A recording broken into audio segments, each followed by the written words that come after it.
चलें, गुमन साहब भी हमारे साथ मौजूद है। गुमन साहब, ये बताइएगा, ये मामला आपको किसी भी तौर पर अदालत में जाता हुआ, पाकिस्तान तहरीक इंसाफ ने तो वाज़े तौर पर कह दिया है कि हम इस मामले को लेके अदालत के अंदर जाएंगे कि विद इन 90 डेज इलेक्शंस होने चाहिए।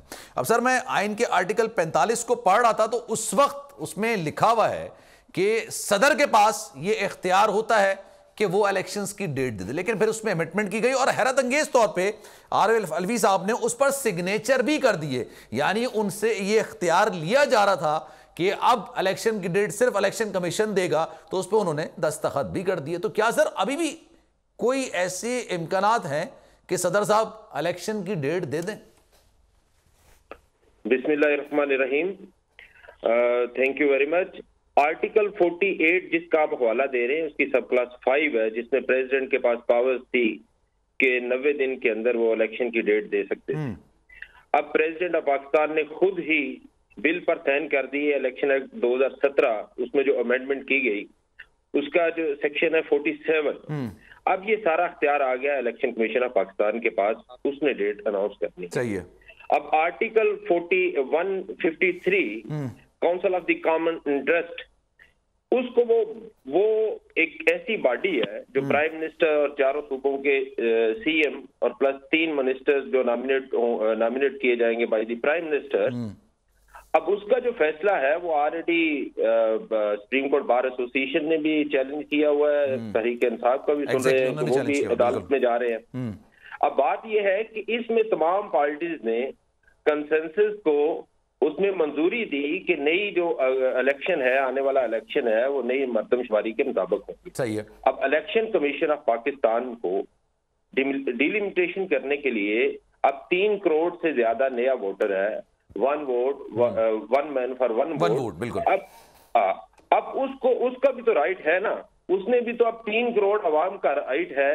अब उसकी हल्का बंदी है, नई हल्का बंदी होनी है और उसका फिर इलेक्शन कमीशन के पास एक प्रॉपर, जब डिलिमिटेशन करेंगे, नई हल्का बंदी करेंगे, तो इलेक्शन कमीशन ऑफ पाकिस्तान के एक प्रॉपर प्रोसीजर है, उसमें ऑब्जेक्शन रेज होंगे, जब डिलिमिटेशन होंगी, नई हल्का बंदी होंगी, फिर वहां के जो लोग हैं वो अपने ऑब्जेक्शन रेज करेंगे कि ये वाला एरिया जो है इसके साथ इसे मुनसलिक किया जाए। तो वो एक इलेक्शन प्रेसिडेंट ऑफ पाकिस्तान अपने खुद साइन कर चुके हैं या अपनी पावर्स जो डेलीगेट कर चुके हैं इलेक्शन कमीशन ऑफ पाकिस्तान को। अब मुख्तलिफ जो राना साहब कह रहे थे, मैं इनसे एग्री करूंगा। अब इसमें अभी जिस तरह पीपल्स पार्टी एतराज उठा रही है, तो उस वक्त पीपल्स पार्टी के भी वहां रिप्रेजेंटेटिव मौजूद थे, वहां का सीएम सिंध मौजूद था और उसने इससे एग्री किया।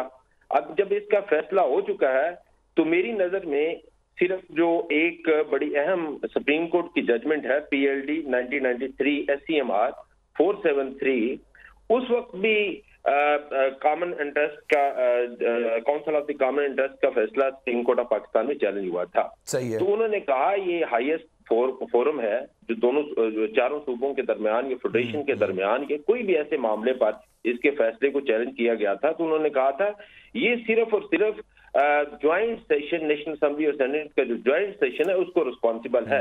इसकी अगर कोई भी ऐसा कोई फैसला एतराज उठाता है तो उन्होंने रिस्पॉन्सिबल भी है और उसको चेंज करने का इख्तियार भी उन्हीं के पास है। ऐसा ही है, ऐसे ही है। उनका चेंज करने का अख्तियार भी उस वक्त सुप्रीम कोर्ट ने यही हेल्प किया था 1993 में PLD में, कि उन्होंने कहा कि इसको चेंज करने का अख्तियार भी आपके। लेकिन अब सर अभी तो ज्वाइंट सेशन है नहीं ना पार्लियामेंट है ना कौमी असेंबली है। तो सर अब जैसे सारा मामला ये कि सेनेट तो चले मौजूद है, अब अगर ये चीज नहीं है तो जाहिर सी बात है मौजूदा हालात भी तो होते हैं ना, जो आपके पास उसका तकाजा भी होता है, फिर वसीतर कौमी मफाद भी होता है, बहुत सारी चीजें ऐसी होती हैं जिसकी बुनियाद पर फैसला होता है। आपको ऐसा लगता है कि अदालत ये कहेगी कि जनाब आइन के अंदर 90 डेज का कहा गया है तो 90 डेज के अंदर इंतखाबात कराएं? एक माहिर कानून थे, मैं उनसे डिस्कशन कर रहा था, उन्होंने भी ये बात बोली कि कहीं भी ये नहीं लिखा कि आपने डिलिमिटेशंस के साथ इलेक्शंस में जाना है, ये जरूर लिखा है कि 90 डेज के अंदर आपने इलेक्शंस करवाने। अब ये 90 डेज के अंदर बिल्कुल ये बात वैलिड है। आर्टिकल 48 सब क्लास 5 यही कहती है कि 90 डेज के अंदर आप इलेक्शन करवाएंगे। अब इलेक्शन कमीशन का मामला एक और आ गया। अब मामला यह है कि अगर council of the common interest का फैसला ना आता before the resolution of the assembly, ठीक है, तो फिर और सिचुएशन थी। अब अदालत के अंदर भी ये क्वेश्चन तो होगा, क्योंकि उस वक्त की CCI ने जो फैसला किया है उसको भी तो किसी तरफ अदालत ने देखना होगा। अब 3 करोड़ अवाम का जो वोटर है, जो नया वोटर शामिल होने जा रहा है, उसको भी तो राइट देना है। वो अदालत में चले जाएंगे। फंडामेंटल राइट है, वोट कास्ट करना उसका राइट है, बुनियादी हुकूक है। अच्छा सर, मैं फिर राणा साहब की तरफ भी जाऊंगा। अगर ये पीपल्स पार्टी सारे मामले को अदालत में लेके जाती है, सीसीआई के जो मिनट्स हैं वो आपके सामने मौजूद हैं, वो तमाम चीजें मौजूद हैं, उस पर उन्होंने इत्तेफाक किया है। लेट सपोज वो अदालत के अंदर जाके कहती है कि जनाब 90 डेज के अंदर इंतखाबात कराएं क्योंकि आईन ने कहा है, तो सर क्या ये मुश्तरका वफादात काउंसिल की जो जाहिर सी बात है ये इजलास हुआ था उसके मिनट्स मौजूद हैं, ये कहा जा सकता है अदालत की तरफ कि आप ही ने तो एक्सेप्ट किया है इसको कि नई मर्दमशुमारी और नई हल्काबंदियों के तहत हुआ है? घुमन साहब जी जी, अब ये सारी चीज अदालत उस वक्त रिकॉर्ड मंगवा सकती है, सीसीआई का रिकॉर्ड मंगवा सकती है, उसमें देखा जाएगा क्योंकि तमाम पार्टी शामिल थी। मार्क्सवादी पीटीआई तो खुद ही इस सारे मामले में वॉकआउट कर चुकी। उनके बिल्कुल, मैं तो समझता हूँ अगर जिस तरह का भी शफाफ इलेक्शन हो जो इस वक्त पीटीआई के कारकुनान का मोमेंटम है, वो तो कहते हैं कोई चीज ठीक ही नहीं, ना सुप्रीम कोर्ट ना हाई कोर्ट ना कोई और चीज ठीक है। बाकी तमाम पॉलिटिकल पार्टी का कंसेंसस हुआ उसी फैसले पर, और उस पर सबने तईद की, सीसीआई की मीटिंग में तईद की। आप पीपल्स पार्टी हो या कोई और अदर पॉलिटिकल पार्टी जो इस वक्त सीसीआई की मीटिंग में मौजूद थी, हाँ ये जरूर कहा जा सकता है कि आपका उस वक्त जो फोरम था वो 2 सूबों के अंदर असेंबली नहीं थी, वहां के केयर टेकर